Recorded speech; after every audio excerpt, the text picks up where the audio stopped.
বিশ্বনবী আল্লাহ শুকরিয়া করলেন। হঠাৎ বিশ্বনবী দেখলেন আকাশের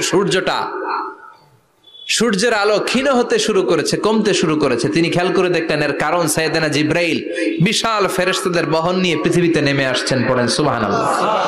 এসে বললেন, ইয়া রাসূলুল্লাহ, আমি 1,40,000 ফেরেশতা নিয়ে নেমে এসেছি। আপনি কি জানেন না, ঠিক একটু আগে মদিনাতে আপনার এক প্রিয় সাহাবা, তার নাম হচ্ছে মুআবিয়া ইবনে মুআবিয়া আল মুজানি, একটু আগে শেষ নিঃশ্বাস ত্যাগ করেছে।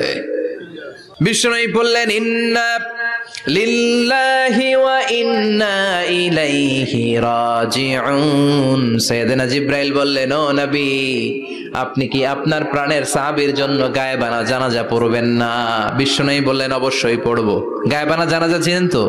এটা পড়া কিন্তু সুন্নাহ। সামনে লাশ নাই, কিন্তু আমি ইমাম, সবাই দাঁড়ালেন পেছনে, আল্লাহু আকবার, 4টা তাকবীর দিয়ে আমরা নামাজ পড়লাম, মৃত ভাইয়ের জন্য দোয়া করলাম। এটার বলে গায়েবানা জানাজা।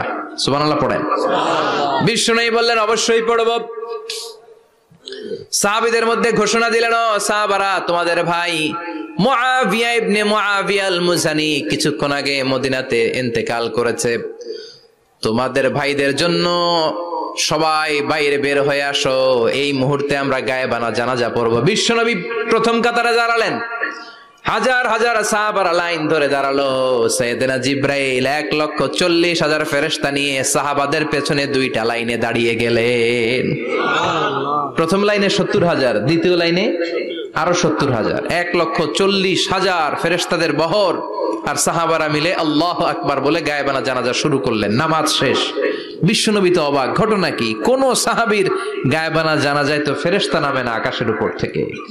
বিশ্বনবী জিজ্ঞেস করলেন, জিব্রাইল, কোন সাহাবীর গায়েবানা জানাজায় তোমরা আকাশ থেকে এত ফেরেশতার বহর নিয়ে নামো নাই? কি এমন আমল করেছে আমার মুআবিয়া?